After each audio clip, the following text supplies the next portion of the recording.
안녕하세요. 제이로드입니다. 제이로드에 두 명의 친구가 입사를 했었습니다. 한 친구는 분양에 대한 경력이 있었고 중개는 처음 하는 친구였고요. 다른 한 친구는 영업 같은 것도 해본 적이 없고 중개도 처음 해보는 초보인 친구였어요. 이 두 친구가 비슷한 시기에 입사를 하고 이 분양을 했던 친구는 처음부터 저한테 교육을 받고 나서 계약을 쭉쭉쭉 잘 해나가더라고요. 반면에 완전 초보였던 이 친구는 계약이 잘 나오지 않았어요. 좀 저조한 실적을 보여주었는데요. 신기한 건 이 두 친구가 입사를 하고서 한 3개월 정도가 지났을 때 처음 하는 친구의 계약 건수와 분양을 했던 친구의 계약 건수가 같아지는 순간이 왔어요. 신기한 일이죠. 이 친구가 무엇이 바뀌었기 때문에 계약의 건수가 같아질 수 있었을까가 저한테는 연구 대상이었습니다. 처음에는 일시적인 거라고 생각을 했었어요. 운이 좋아서 계약의 건수를 따라왔겠지 라고 생각을 했는데 그렇지 않고 계속 같은 계약 건수를 만들어 나가는 것을 보고 이 친구가 무언가를 배웠구나. 이게 뭘까에 대해서 뒤에서 연구를 하게 되었죠. 그랬더니 이 초보였던 친구가 처음에 중개를 했을 때에는 계약이 잘 나오지 않았을 때 중개는 어떤 방식으로 미팅을 했었느냐라고 보니까 설명하는 중개를 했더라고요.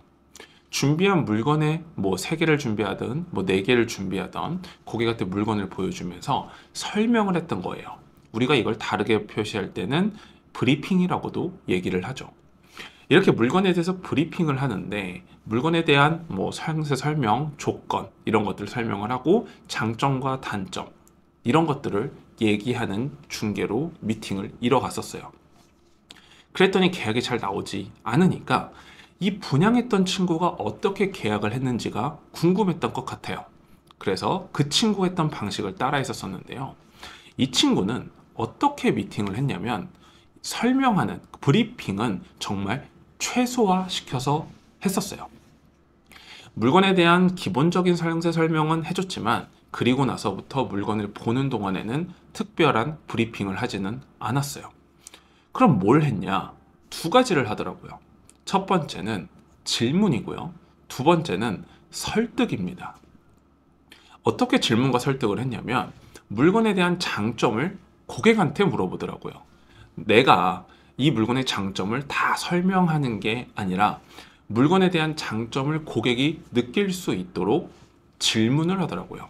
고객님이 보셨을 땐 이 물건이 어떤 게 장점인 것 같아요? 반대로 이 물건을 봤을 때 고객님이 봤을 때는 어떤 게 단점인 것 같아요? 라고 물어보더라고요. 그리고 내가 지금 보여준 물건의 장점은 내가 더 잘 알잖아요. 중개사인 내가. 그래서 그 장점을 잘 못 보고 있었으면은 설득을 통해서 이해를 시키는 거예요. 고객님, 이 물건의 장점은 가격입니다. 싸다라는 장점이 있죠. 역세권인데도 불구하고 싸요. 그런데 싼 대신에 그만큼의 컨디션이 안 좋아지고 있는 거예요. 따라서 고객님이 조금 더 컨디션이 좋은 걸 원하려면은 역세권으로부터는 조금 멀어져야 되는데 그 물건을 보셔도 괜찮으시겠어요? 이런 식으로요. 질문과 설득을 통해서 고객과의 대화를 이어나갔고 그럼으로 인해서 고객은 그 물건으로 계약을 하게 되거나 적어도 자기가 어떠한 기준으로 물건을 보는지에 대해서도 인지할 수 있게 만들어 준 거죠.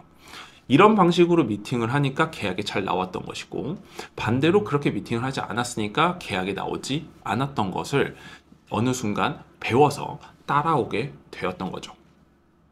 자, 그러면 이 설명과 설득을 하는 부분이 무엇이 그렇게 계약에 크게 영향을 줄까라는 부분으로 여러분들의 머릿속에 떠오를 수가 있는데요. 맞아요. 설명과 설득은 엄연히 다른 거기는 한데 계약에 그렇게 영향을 주는지에 대해서 지금 설명을 해드릴 건데요. 자, 일단 설명은 고객을 이해시키는 겁니다. 이러하니까 이렇습니다 라고 해서 이해를 시키는 그런 내용이 설명이라고 하면은 설득이라는 것은 그걸 구매할 만한 이유를 만들어 주는 게 설득이에요. 우선 우리가 물건을 하나 사러 간다고 예를 들어 볼게요. 우리가 뭐 매장에 뭐 마트에 물건 하나를 사러 간다고 한번 해봤을 때 우리가 마트에 진열되어 있는 모든 물건이 다 잘 팔리는 건 아니죠. 그렇죠.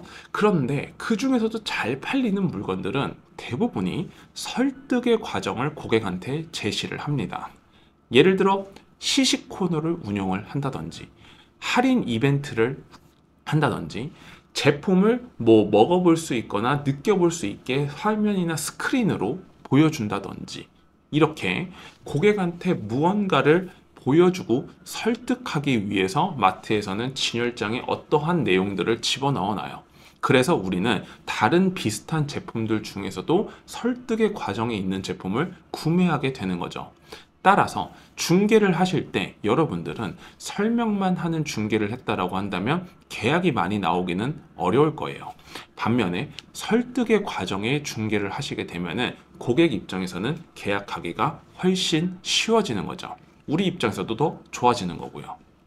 그런데 대부분이 중개를 할 때 있어서 물건을 보여주고 고객이 마음에 들면 계약을 한다. 이렇게 생각을 하기 때문에 물건을 열심히 잘 보여주기만 하면 계약이 나올 거라는 착각을 하고 있는 게 문제인 거예요. 지금부터 이 영상을 보시는 분들은 앞으로는 설명을 하는 중개 방식에서 설득을 하는 중개 방식으로 변화하셔야 된다는 것을 가르쳐 드리고 싶은 거예요. 만약에 여러분들이 설득을 이제 하고 싶다라는 생각이 들었다고 한다면 지금부터 설득하는 방법을 가르쳐 드릴 테니까 이대로 한번 해보세요. 설득은 총 5가지의 단계를 통해서 할 수가 있습니다. 일단 첫 번째로 고객이 설득을 해야 된다는 생각을 했을 때는 아니라고 생각하는 그 물건을 구매하는 게 아니라는 부정적인 생각을 할 거예요. 그 부분에 대해서 공감을 해주는 게 일단 첫 번째고요. 두 번째로 그 공감된 포인트를 넘어서서 우리가 설득하고자 하는 주장하는 바를 얘기를 해야 되고요. 그리고 그 설득하는 주장에 대한 적절한 근거를 제시해 주셔야 되고 다음으로 그 해당되는 근거에 대해서 반론을 제기할 수 있는 부분에 대해서 우리가 먼저 얘기를 해주고 그거에 대한 대안을 제시해 주셔야 됩니다. 이런 과정을 통하면 고객은 대부분 설득되게 되어 있어요. 예를 한번 들어드릴게요. 이 5가지 과정을 그대로 이어갈게요. 고객한테 물건을 보여줬는데 고객이 비싸다라고 얘기를 했다고 해볼게요. 월세가 300만 원짜리 상가였다라고 쳤을 때요. 그러면은 고객님한테 얘기를 합니다. 아, 맞아요, 고객님. 그 물건 좀 비싸다고 느끼실 거 저도 예상을 했습니다. 맞아요, 비싼 거 맞아요. 그런데 고객님의 입장에서 봤을 때는 비싼 거기는 한데 이 상권으로 봤을 때에는 그렇게 비싼 건 아니거든요. 왜냐하면 근거 제시합니다. 바로 이 물건 옆에 바로 옆에 있는 물건인데 이게 얼마에 거래가 되었냐면요. 월세가 320에 거래가 되었어요. 그러면 고객님의 입장이 아니라 건물주의 입장으로 봤을 때 옆에가 320에 나갔는데 같은 평수에 내 거를 300에 놓는다라고 하는 것은 적절한 가격인 것 같아 보이지 않으세요? 그렇죠. 거래 사례로 가격으로 봤을 때 건물의 임대인이라고 한다면은 옆에 비슷한 가격이었다라고 하면은 나도 그거랑 비슷하게 따라가고 싶어 하지 월등하게 낮은 금액을 자선 사업가는 아니니까 그렇게 하지는 않을 거예요. 그런데도 불구하고 고객님은 더 저렴하고 좋은 물건을 찾으신다라는 것을 알아요. 그렇죠. 그런데 시장의 가격이라는 것은 상대적이기 때문에 그 물건보다 더 낮은 가격을 하시려면은 입지가 바뀌셔야 되는데 제가 봤을 때 고객님이 원하는 한 250선에 대한 물건은 바로 여기 옆쪽으로 조금은 여기보다는 위치가 안 좋기는 하지만 장사에서 그닥 문제는 없을 것 같은 옆에 있는 물건이 있어요. 이 물건을 한번 보시면 어떨까요? 이렇게 설득을 하는 겁니다. 자, 이렇게 내용을 얘기를 하면은 고객 입장에서는 어떨까요? 내가 생각했을 때 비싸다라고 얘기했던 무언가에 대한 거절의 의사표시를 정확하게 받아들이고 그게 비싼 이유에서 정확하게 이해를 시켜준 다음에 그리고 나서 그 물건을 다른 물건으로 대안까지 제시를 해주는데 그걸 안 볼 이유가 있는 고객이 있을까요? 진짜 고객이라고 한다면요? 없겠죠. 따라서 여러분들이 만약에 지금부터 중개를 할 때 있어서 가장 중요하게 생각해야 되는 건 내가 준비를 3개를 하든 4개를 하든 5개를 하든 뭘 하든 간에 준비한 물건에 대안이 될 수 있을 만한 제가 말씀드렸던 설득이 가능한 물건들로 준비를 하셔야 된다는 거죠. 아니면 그 물건으로 설득을 하던지요.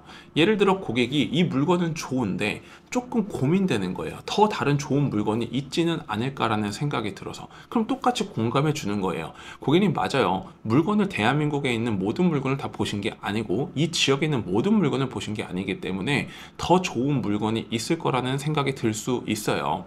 그런데 제가 이 동네에 있는 물건들은 다 알고 있고 매일같이 임장 가고 있고 그렇게 보고 있어요. 제가 그거 오늘 사무실 들어가서 다 보여드렸잖아요. 제가 매일 임장 다니는 내용을요.